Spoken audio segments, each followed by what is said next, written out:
How you doing, guys? Trebor here to talk to you about The Walking Dead Season 8, Episode 12. This episode was called The Key. So it feels like The Walking Dead's got some momentum back, at least for now, and I'm really enjoying it. It's been noticed and mentioned by so many different fans that the show needs to stop relying on the bottle episode format, that is, episodes that focus on one specific character or a small group of characters for the entire duration of that episode. The show has been using this method a lot lately, but its biggest offence was doing it way too often in Season 7 and even the start of this season. I wouldn't say that strictly putting a stop to bottle episodes is what the show needs to get better. I just think the show needs writing with a little bit more purpose to it and maybe just a little kick up the arse in general. Because so far, this second half of Season 8 has been pretty solid for the most part, and it is definitely not because they've scrapped the bottle format. These episodes have still been very focused on smaller events and just a few groups of people, but I think it's that the events we're seeing are a little bit more interesting than what we're used to. And it does seem like the writing's been a little bit sweeter and a little bit quicker to the point. So in this one, Dwight returns to the sanctuary and Negan, albeit somewhat reluctantly, but he did his best, kept his head down and acted like he hadn't been away for a significant chunk of time,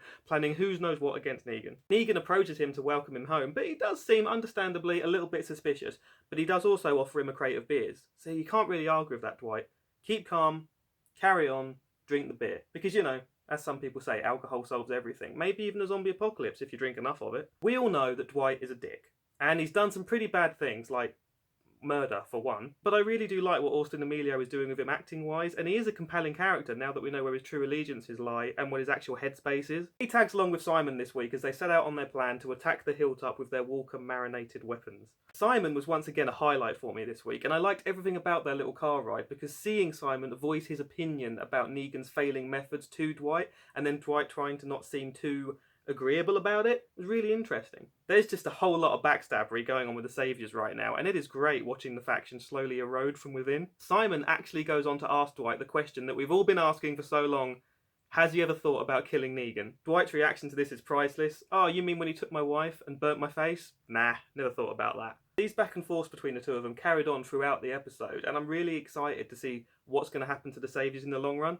I mean, I want to see them all die horrifically, not to seem too brash, but you get what I'm saying. Negan's little convoy doesn't make it to the hilltop though, because it gets interrupted fantastically by our main man Rick. Andrew Lincoln is on great form again now as Rick, because he's gone back to that full-on savage, gonna get the job done kind of guy, even though in the head, realistically, he's probably extremely damaged. He drives kamikaze style straight into that convoy and ends up chasing Negan away from the rest of the Saviours, where they ultimately both end up crashing, but we don't see this. It happens off screen.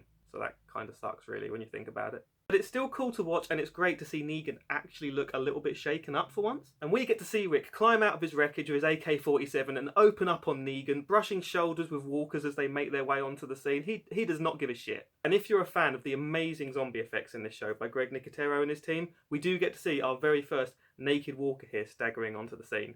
So that's something. That's what the walkers are having to resort to now. They have such a limited impact on this show. They're having to just walk onto the screen naked with their wangs hanging out, just so they can get noticed, you know. And for the record, there isn't actually a wang on show, in case you got excited. This whole sequence is great though. Rick chases Negan into a derelict building. They creep around in the dark, throwing insults at each other. Rick ninja throws his hatchet up a flight of stairs at Negan and makes him fall through the floor into a basement level. I mean, of course, Negan survives all of this stuff, but in the middle of all his wisecracking, he does admit that he's a cat.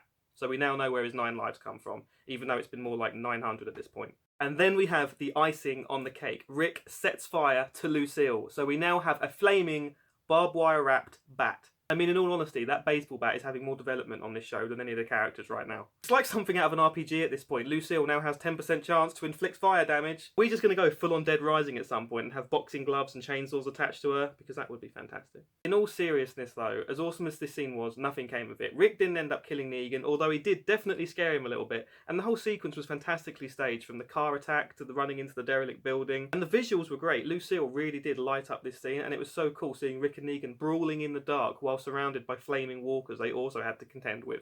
And then we see, somehow, while escaping from the building, Negan has been kidnapped by Jadis.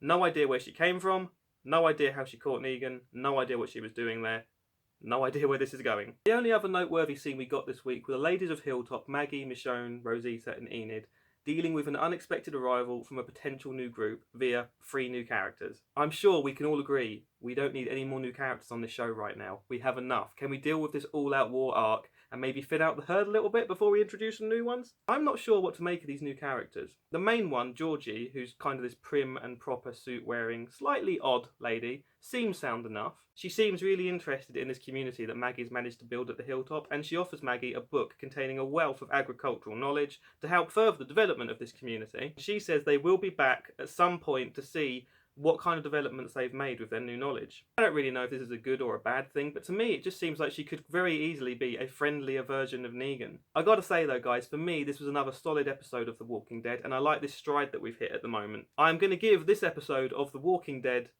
a 4 out of 5.